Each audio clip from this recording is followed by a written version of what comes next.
तफसीरुल कुरान। आज का सबक सूरतुल क़सस आयत नंबर 29 से 32 तक। अऊज़ु बिल्लाहि मिनश शैतानिर रजीम। बिस्मिल्लाहिर रहमानिर रहीम। फलम्मा क़ज़ा मूसल अजल वसार बिअहलिही आनस मिन जानिबित तूरि नारा क़ाल लिअहलिहिम कुसू इन्नी आनस्तु नारन लअल्ली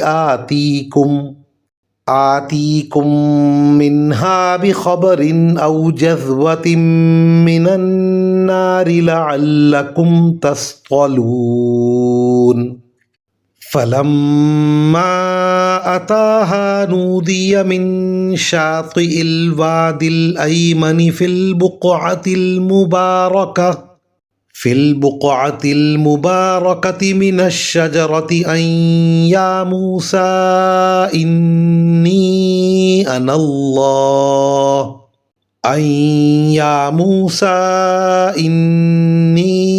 अनल्लाहु रब्बुल आलमीन व अन अल्क़ि असाक फ़लम्मा रआहा तहतज़्ज़ु कअन्नहा जान्नुन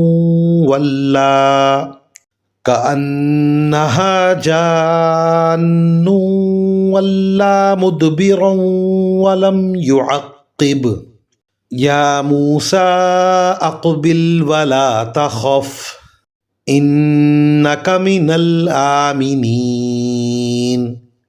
उसलुक यदक फ़ी जैबिक तख़रुज बैज़ाअ मिन गैरि सूअ वज़्मुम इलैक जनाहक मिनर रहबि फ़ज़ालिक बुरहानानि मिर रब्बिक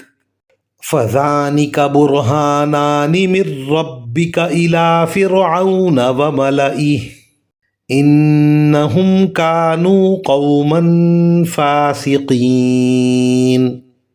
तर्जमा।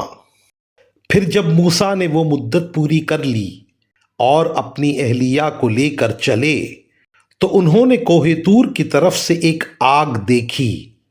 उन्होंने अपने घर वालों से कहा, ठहरो, मैंने एक आग देखी है, शायद मैं वहां से तुम्हारे पास कोई खबर ले आऊं या आग का कोई अंगारा उठा लाऊं ताकि तुम गरमाई हासिल कर सको। चुनाचे जब वो उस आग के पास पहुंचे तो दाएं वादी के किनारे पर जो बरकत वाले इलाके में वाक़े थी, एक दरख्त से आवाज़ आई कि ए मूसा, मैं ही अल्लाह हूँ, तमाम जहानों का परवरदिगार, और ये कह अपनी लाठी नीचे डाल दो। फिर हुआ ये कि जब उन्होंने उस लाठी को देखा कि वो इस तरह हरकत कर रही है जैसे वो सांप हो, तो वो पीठ फेर कर भागे और मुड़कर भी ना देखा। उनसे कहा गया, मूसा, सामने आओ और डरो नहीं, तुम बिल्कुल महफूज हो। अपना हाथ अपने गिरेबान में डालो, वो किसी बीमारी के बगैर चमकता हुआ निकलेगा। और डर दूर करने के लिए अपना बाजू अपने जिस्म से लिपटा लेना। अब ये दो ज़बरदस्त दलीलें हैं जो तुम्हारे परवरदिगार की तरफ से फ़िरौन और उसके दरबारियों के पास भेजी जा रही हैं। वो बड़े नाफरमान लोग हैं। इन आयात की तफसीर में मुफस्सिरीन किराम लिखते हैं, बाज़ रिवायात से मालूम होता है कि उन्होंने 10 साल हज़रत शुएब अलैहिस्सलाम के पास पूरे किए थे। उसके बाद गालिबन उन्होंने अपनी वालदा और दूसरे रिश्तेदारों के पास मिस्र जाने का इरादा फरमाया और ये सोचा कि क़िब्ती के कत्ल का किस्सा अब भूला बसरा हो चुका होगा और वापस मिस्र जाने में कोई ख़तरा नहीं रहा। सांप की तरह हरकत करती लाठी को देखकर मूसा अलैहिस्सलाम पीठ फेर कर भागे। ये एक तबई खौफ था जो नबूवत के मुनाफी नहीं होता। लाठी के सांप बनने और हाथ से अचानक रोशनी निकलने के वाक़यात से जो तबई घबराहट हुई, उसका इलाज भी अल्लाह ताला ने ये बयान फरमाया कि जिस हाथ को बगल से निकाला था और वो चमकने लगा था, उसे दोबारा अपने जिस्म से लिपटा लो तो घबराहट दूर हो जाएगी। व आखिरु दअवाना अनिल हम्दुलिल्लाहि रब्बिल आलमीन।